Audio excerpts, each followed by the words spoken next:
Bonjour à tous, aujourd'hui je vous retrouve pour une vidéo tag.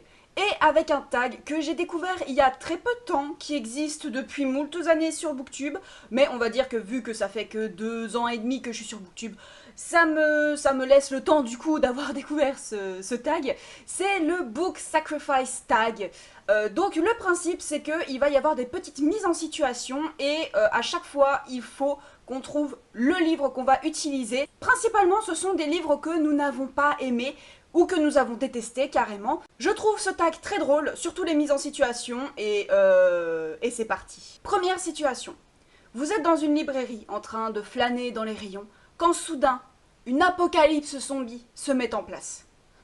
Rien que ça. Le gouvernement lance un appel en disant que la seule solution pour détruire les zombies, pour leur massacrer le crâne, c'est qu'il faut utiliser un livre qui a été encensé par tout le monde, par les critiques, par tout le monde, et qu'il faut le balancer aux zombies parce que nous, on ne l'a pas aimé.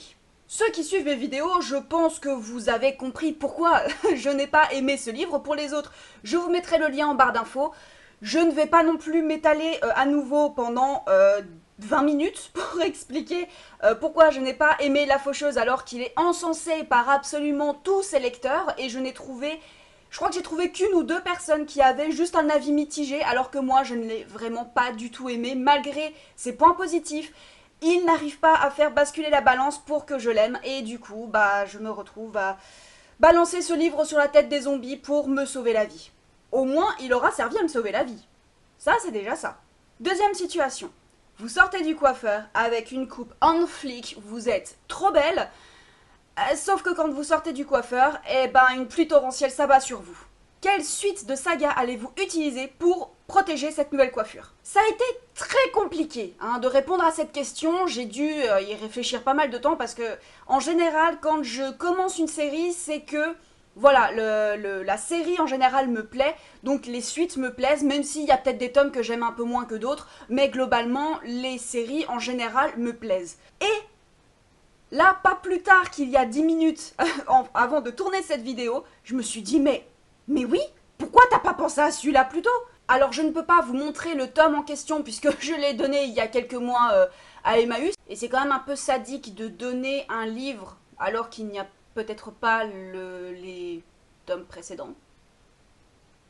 Bref, la suite que je n'ai absolument pas aimée et surtout je n'ai pas compris l'intérêt de cette suite, à part faire vendre d'autres livres en fait, c'est alors Extras de la série Uglies, qui est le 4e tome de la série Uglies. Autant Uglies, la trilogie, je l'ai adorée quand j'étais ado.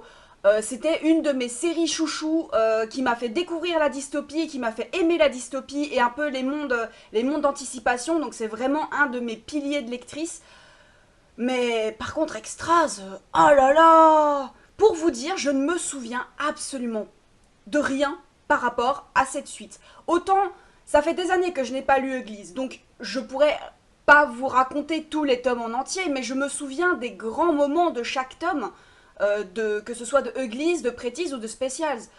Mais Extras, je n'ai absolument aucun souvenir de cette lecture, et c'est d'ailleurs pour ça que je l'ai donné, parce que je me suis dit, bon, tu vas de toute façon jamais le relire parce que tu sais qu'il t'a pas plu, voilà, c'est...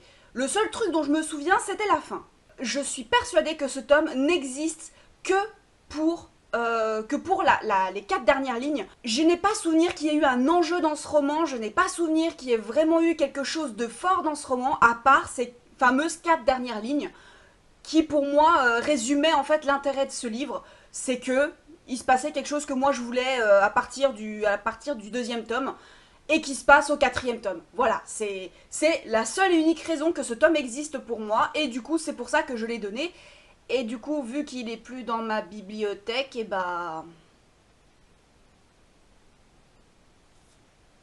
Troisième situation, vous êtes en cours, oui je sais c'est compliqué à se dire qu'on est retourné en cours, mais on est en cours, et votre professeur de littérature n'arrête pas de vous parler de ce classique en disant à quel point il a changé le point de vue de la littérature et blabla. Et vous en avez tellement assez que malgré le risque de vous prendre un avertissement, vous lui balancez ce livre à la tronche parce que vraiment, Ce livre ne vous a absolument pas transcendé. Alors pour celui-là, je vais vous proposer 2 livres. Le premier, je pense que je vais me faire taper hein, par les nouveaux fans de Zola. C'est La curée de Émile Zola. Alors je me souviens que j'avais le choix, hein, et comment est-ce que j'ai choisi cette lecture? Bah évidemment, comme tous les jeunes de 15 ans, j'ai regardé le nombre de pages qu'il faisait, j'ai choisi celui qui faisait le moins de pages. Ah oui, j'y mettais de la très grande volonté hein, pour lire mes lectures obligatoires. Et La curée, alors, pourquoi est-ce que je l'ai gardé? Parce que j'aurais très bien pu faire comme Extras et m'en débarrasser. Comme je vais le faire aussi pour La Faucheuse, je vais très certainement le donner. Pourquoi est-ce que je le garde? Parce que j'en garde quand même des souvenirs et des réflexions au moment du contrôle où je me suis dit, en fait, ce livre, il pourrait carrément me plaire si j'y mettais de la bonne volonté. En gros, si je me souviens bien, et là, les grands fans de Zola vont me dire si j'ai raison ou pas, mais j'ai souvenir qu'en fait, c'est l'histoire d'une union entre un homme et une femme, et du coup, la femme est amoureuse de son beau-fils et entretient une relation adultère avec son beau-fils.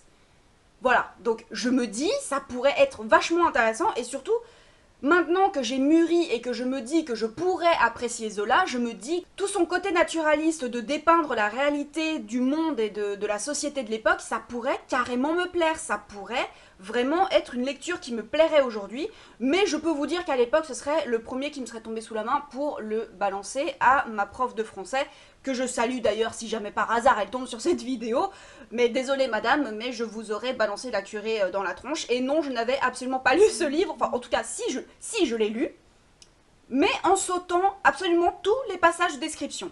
Et si vous connaissez Zola, vous savez que les descriptions, ça prend 95% de ses romans, hein, et que voilà, moi je voulais de l'action, et en fait je n'ai pas eu d'action. Et le deuxième livre alors je ne le jetterai pas au visage de ma professeure, parce que voilà, même elle était au bout de sa vie quand elle nous étudiait ce livre. Tous ceux qui ont passé leur bac littéraire en 2011, vous savez certainement de quel livre je vais parler. En cours de littérature, nous avions 4 lectures obligatoires. Nous avions Tous les matins du monde, que c'était une bonne lecture, j'avais bien aimé, surtout le parallèle entre le livre et le film, j'avais vraiment bien aimé. L'Odyssée d'Homère, que là je n'avais pas non plus beaucoup lu, parce que voilà, c'était pas mon trip à l'époque. Le troisième livre, c'était En attendant Godot, qui était intéressant, hein. Quand on étudie En attendant Godot, c'est très intéressant de voir un peu ce que l'auteur voulait dire dans son livre. Et le quatrième, vous vous souvenez de ce que c'est. Vous ne pouvez que vous souvenir de ce que c'est. Et même ceux qui ont passé le bac littéraire l'année d'après, puisque je crois qu'il est tombé au bac cette année-là, Les Mémoires de De Gaulle.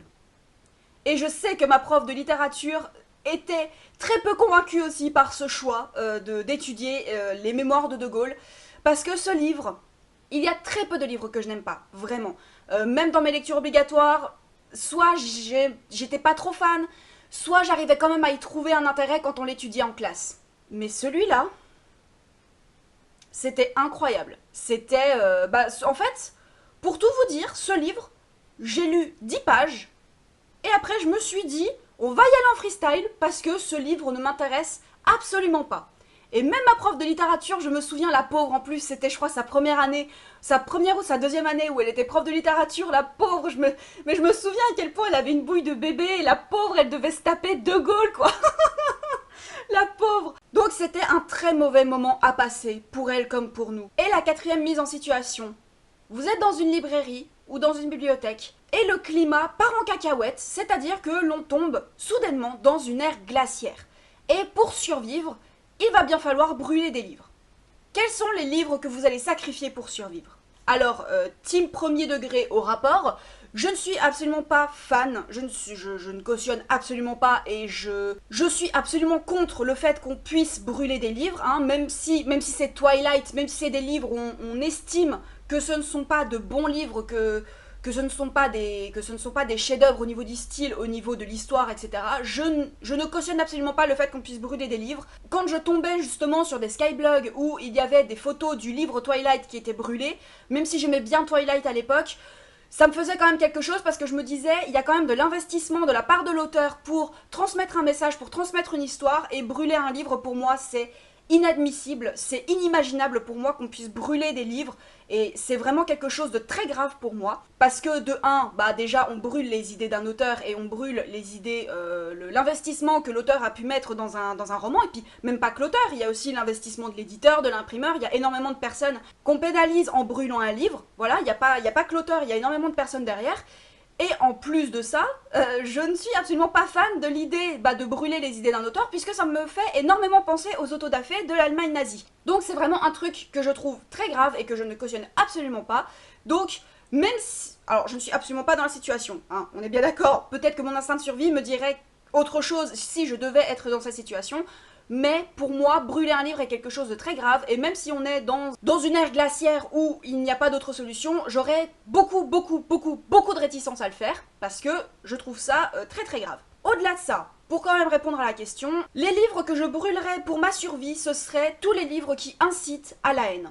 En tête de liste, hein, il y aurait évidemment Mein Kampf d'Hitler, donc ce serait le premier livre que je brûlerais, même s'il y a très peu de chances que je puisse le trouver dans une librairie, peut-être dans une bibliothèque, et encore je suis vraiment pas sûre, mais ce serait le premier livre que je brûlerais, et après j'alimenterais le feu, constamment, avec plein de livres fictifs ou non fictifs d'ailleurs, hein, qui incitent à la haine ethnique, à la haine d'un sexe, à la haine d'une minorité, tout ça, je les brûlerai pour en faire un grand feu de joie. Comme ça, ces livres qui diffusent de la haine serviront pour une fois à quelque chose de positif, parce que même si je disais un peu plus tôt que j'étais contre le fait de brûler un livre, puisque ça détruit le travail d'un auteur, ça détruit ses idées, et ça détruit le travail des imprimeurs, des éditeurs, tout ça. Mais par contre, quand ça diffuse de la haine, quand ça diffuse quelque chose de très néfaste, là par contre, il n'y a pas de souci. Ça serait avec une bonne conscience que je brûlerais les livres qui incitent à la haine. Cette vidéo est maintenant terminée et j'espère qu'elle vous aura plu. N'hésitez surtout pas à répondre à ce tag en commentaire pour citer les livres que vous metteriez dans telle ou telle catégorie. Je vous souhaite une très bonne journée et de très belles aventures au pays des pages.